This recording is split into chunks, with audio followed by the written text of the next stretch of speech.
Hey everybody, it's Lori, and I am here today with my September reading wrap up. I'm a little bit late, just because of life, but for those of you who don't know, my husband farms with his dad and his brother. They actually have a feedlot.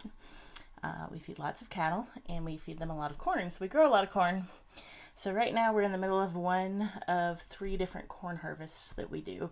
So we finished up the first one, which is silage, where they chop up the entire stalk and corn and everything, and they pile it up, and it kind of ferments. It actually smells pretty good. It's a little strange, but so that's silage, and we've been done with that for a while. Right now we're in the middle of high moisture corn, which is corn that is harvested in the general way where you just get the kernels, and then it is ground up and piled up. Again, there's a lot of piling of things. So this one's really labor intensive in terms of we have people who actually do the harvesting, but there's all the stuff that needs to be done, the grinding and the pushing with a tractor up a really tall hill of corn. So that's been going on. We have one more to go when this is done, and that is just your regular dried down corn, which can go into like bins and grain elevators and stuff like that. So that's been going on, and so not that like I have to do a whole lot other than cook extra meals and haul them up to them at work, but it just has meant that I have to pick up all the extra stuff around the house, just because Brett's not around much right now. Plus it being the school year and the kids having all sorts of activities keeps me hopping. So, okay, really excessively long intro. So I read 6 books in the month of September, and I gave them all 4 stars, which is very strange. I don't know if I've ever had a month that was that consistently pretty good. That's a lot of 4-star books. So I'm going to start with the nonfiction books. The first nonfiction book I read this past month was Made by Stephanie Land. So this is a bit of a memoir and a bit of a commentary on society sort of book. As somebody who majored in sociology in college, it's my type of book. I really enjoy books like this. And it was very interesting. I have a lot of thoughts on it. Brett also read it. And we are planning on, whenever he has time, doing another triple book discussion where we're going to talk about Made, Hillbilly Elegy by J.D. Vance, I believe, and Educated by Tara Westover. So we kind of want to talk about those 3 books kind of combined because they're all coming at a similar topic but from different areas. So we'll probably have a really long discussion video about that eventually when Brett's home long enough to film a video. The other nonfiction book I read was also from the library, and so I had to return both of these books already, and that was Catalog of Shipwrecked Books by Edward Wilson Lee. This one was fascinating. I read this one with my book buddy. I'm not sure if she's finished yet. I haven't heard back. I should make sure I'm getting notifications on Voxer because sometimes it's weird. But basically, this is the story of Christopher Columbus's illegitimate son trying to build like the greatest library in the world. And his library wasn't going to be like the greatest works in the world. It was going to be like all of the stuff. So he was essentially trying to create a giant, almost search engine-y type thing. Like when you get to the end of the book, it kind of compares it to what Google tried to do with Google Books before there were like legal challenges to that. So a fascinating book. One thing about reading like historical nonfiction is I realized just how poor my education was in terms of history.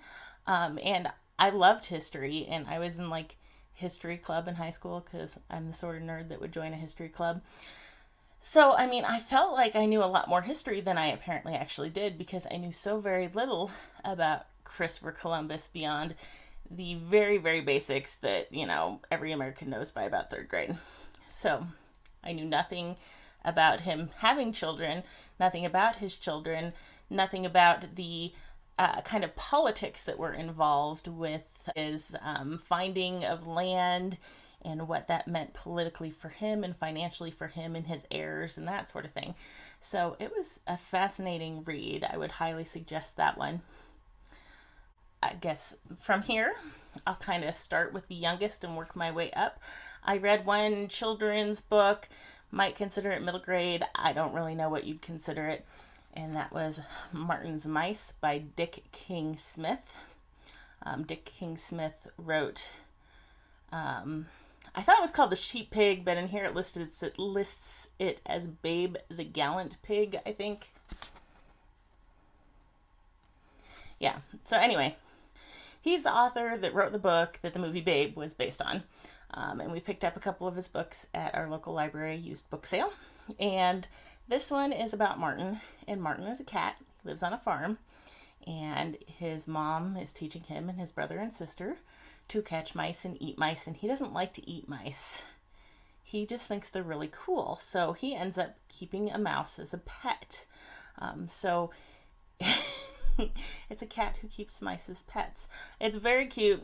He ends up having something happen to him, which makes him realize that perhaps being a pet isn't all that it's cracked up to be.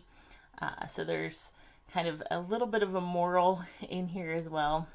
But it was just a very cute, fast read. I mean, obviously, this was not much. I think the girls had something in town that wasn't going to take very long. I read this in a day, mostly in the car. Just kind of waiting on the kids, but it was very cute. I highly recommend this one. I think this would be a fun read aloud with some younger children. I also read a YA fantasy book in September, and that was House of Salt and Sorrows by Erin A. Craig. I did a review of this with Charlotte, who also read it. So I will link that above. But basically, this is a 12 Dancing Princesses. I can't really say retelling because it really doesn't follow the story of the 12 Dancing Princesses that well, but more of a reimagining. So we start off and several of the sisters are already dead. They've been mysteriously dying, and our main character is a little more curious than the other sisters, I guess.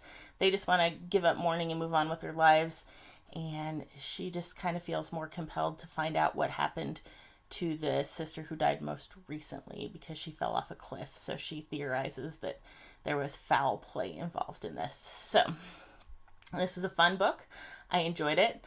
I did have a few critiques about it. It gets rather adult in nature.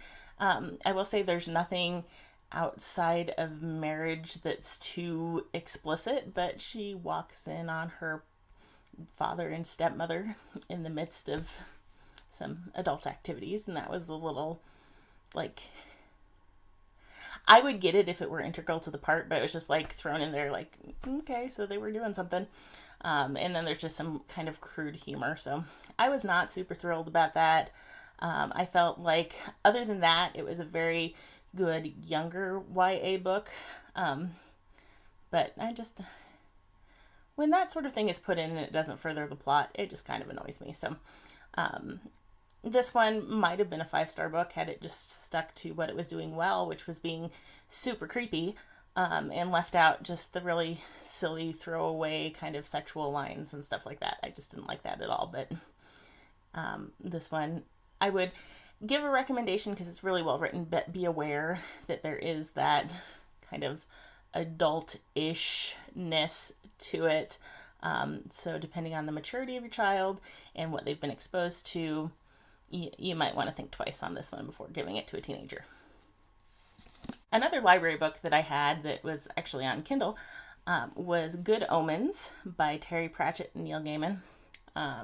My husband and I watched the Good Omens series on Amazon. I believe it's Amazon. And we really enjoyed it. I thought it was really well done, but I hadn't read the source material, so I went to the digital library and checked to see if it was available, and it was, but there was a wait list. So when it came, I downloaded it and I went ahead and read it. I really enjoyed this, probably more than the series, which is not surprising because there are a lot of things you can do in a book that are hard to do in a more visual medium. So there was this hilarious whole thing about this American preacher and then jumping from this person to this person to this person. And obviously that would be much more difficult to do in a video format because you just have that many more actors, and it's a much longer joke than it is in the series. So I enjoyed the kind of longer jokes like that in the book. I found it funny. I kept reading chunks aloud to Brett and to the kids sometimes. So I do recommend that one. It was a lot of fun. And then the last book I'm going to talk about is kind of a classic, and that is Beowulf.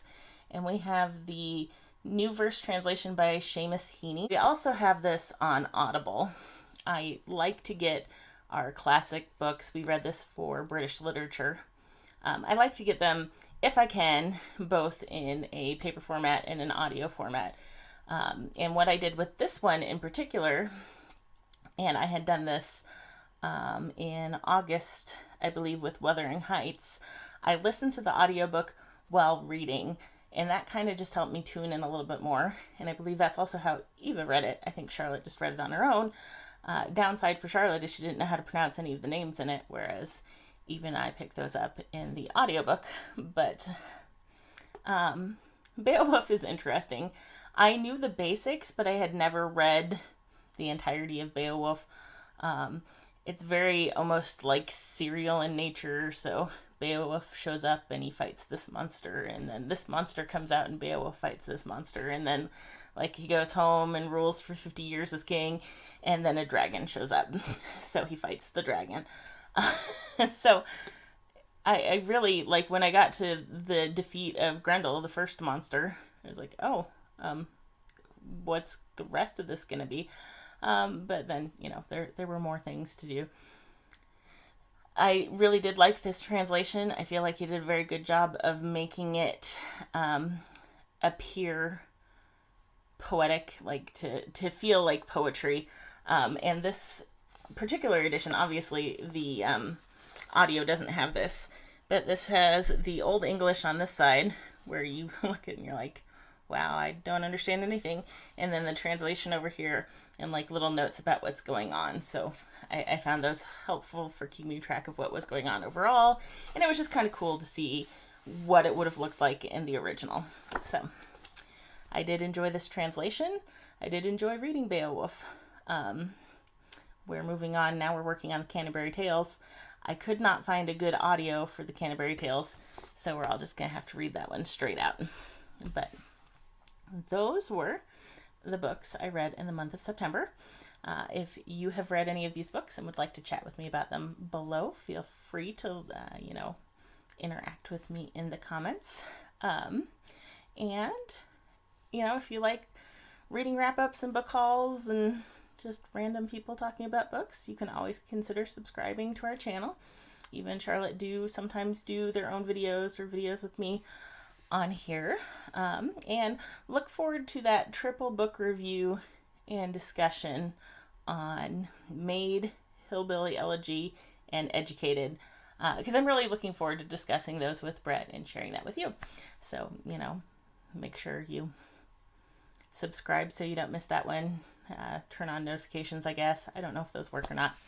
But anyway, I hope you all have a wonderful day. I will see you in the next one. Bye.